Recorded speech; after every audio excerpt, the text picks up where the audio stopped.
வணக்கம். இன்னைக்கு 17 October 2023 time வந்து 2:45 ஆகுது. இன்னைக்கு ஆல்கோ பிரேக் அவுட் சிஸ்டம், அதாவது 5 மினிட்ஸ் கேண்டல்ல செகண்ட் கேண்டலுடைய ஹை அண்ட் லோ வந்து ஆல்கோ ஆட்டோமேட்டிக்கா மார்க் பண்ணிட்டோம். அப்படி மார்க் பண்ணதுல பாத்தீங்கன்னா இன்னைக்கு ஹை பாத்தீங்கன்னா 44,535. இது பேங்க் நிஃப்டியோட இண்டெக்ஸ் உடைய ஹை. லோ பாத்தீங்கன்னா 44,482. இதுல நாம வச்சிருக்கக்கூடிய ஸ்டாப் லாஸ் பாத்தீங்கன்னா stop loss 40 point, target 120 point, அதாவது 1:3 ரேஷியோல டார்கெட் அண்ட் ஸ்டாப் லாஸ் இருக்கு. இது எப்படி சிக்னல்ல ஜெனரேட் பண்ணதுன்னு பாத்தீங்கன்னா செகண்ட் கேண்டலுடைய லோவை டச் ஆகும்போது நமக்கு செல் சிக்னல் வரும். ஸோ நம்ம சிஸ்டத்துல நம்முடைய புரோக்கருடைய டெர்மினல்ல புட் ஆப்ஷன் பை ஆகும். அதே போல 40 பாயிண்ட் ஸ்டாப் லாஸ் ஹிட் ஆன உடனே கட் ஆயிடும். கட் ஆயிட்டு திரும்ப இது நம்ம முதல்ல சிக்னல் எடுத்திருக்கக்கூடிய அந்த வேல்யூ வரும்பொழுது திரும்ப 2 லாட்டா போகும். திரும்ப ஸ்டாப் லாஸ் ஹிட் ஆயிடுச்சு. திரும்ப பை வரும்பொழுது 3 லாட்டா பை ஆகும். அதுவும் ஸ்டாப் லாஸ் ஹிட் ஆயிட்டு திரும்ப செல் வரும்போது 4 லாட் எடுக்கும். இது பேர் தான் ஹைபிரிட் மோட்னு நம்ம சொல்றோம்.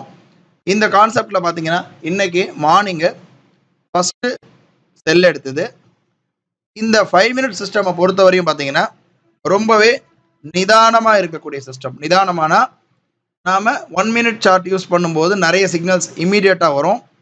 நாம ஒரு 3000 ரூபாய் ரிஸ்க் எடுக்கிறோம்னா அது வந்து ரொம்ப சீக்கிரமா வரும். அது லாபம் இருந்தாலும் சரி, நஷ்டம் இருந்தாலும் சரி.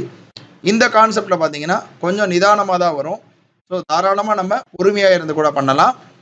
அந்த கணக்குல பாத்தீங்கன்னா இன்னைக்கு நமக்கு முதல்ல புட் ஆப்ஷன் 1 லாட் எடுத்தது, ஸ்டாப் லாஸ் ஹிட் ஆயிட்டு திரும்ப செல்லே எடுத்திருக்கு. அதாவது புட் ஆப்ஷன் 2 லாட் எடுத்தது, அதுக்கு அடுத்தது பை வந்து 3 லாட் எடுத்தது, திரும்ப பாத்தீங்கன்னா செல் வரும்போது 4 லாட் எடுத்து டார்கெட் அச்சீவ் ஆயிருக்கு. அதாவது நாம ஆல்ரெடி 3000 ரூபாய் ப்ராஃபிட் அண்ட் லாஸ் ஃபிக்ஸ் பண்ணி வச்சிருந்தோம். 2940 ரூபாய் கிட்ட நமக்கு டார்கெட் அச்சீவ் ஆயிடுச்சு. இப்போ புரோக்கர் டெர்மினலுடைய ஆர்டர் புக் பார்க்குறோம். அலைஸ் ப்ளூடைய ஆர்டர் புக் காத்தால 9:25 1 லாட் பை ஆயிருக்கு. 10:52 ஸ்டாப் லாஸ் ஹிட் ஆயிருக்கு. திரும்ப 11:32 அதே ஆப்ஷன் 44,500 புட் ஆப்ஷன் 2 லாட் எடுத்திருக்கு. அதுவும் ஸ்டாப் லாஸ் ஹிட் ஆயிருக்கு. மூணாவது தடவை பார்த்தீங்கன்னா திரும்ப கால் ஆப்ஷன் 4 லாட் எடுத்திருக்கு. அது ஸ்டாப் லாஸ் ஹிட் ஆயிருக்கு. அதாவது 3 லாட் எடுத்திருக்கு, ஸ்டாப் லாஸ் ஹிட் ஆயிருக்கு. கடைசியா 1:37 4 லாட் எடுத்து 141 ரூபாய்க்கு புட் ஆப்ஷனை பை பண்ணி 44,500 புட்டு 228க்கு கட் ஆயிருக்கு. ஓவரால் பார்த்தீங்கன்னா நமக்கு 3000 ரூபாய் கிட்ட லாபம் வந்திருக்கு. இது வந்து ரொம்பவே சிம்பிளான பிரேக் அவுட் சிஸ்டம்.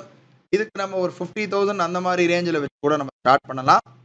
நாம இதனுடைய அந்த மல்டிபிகேஷன், அதாவது இந்த 1 2 3 4ன்னு ஆகக்கூடிய அந்த விகிதாச்சாரத்தை கம்மி பண்ணலாம். அதாவது அந்த இன்க்ரிமெண்டலை நம்ம கம்மி பண்ண முடியும்.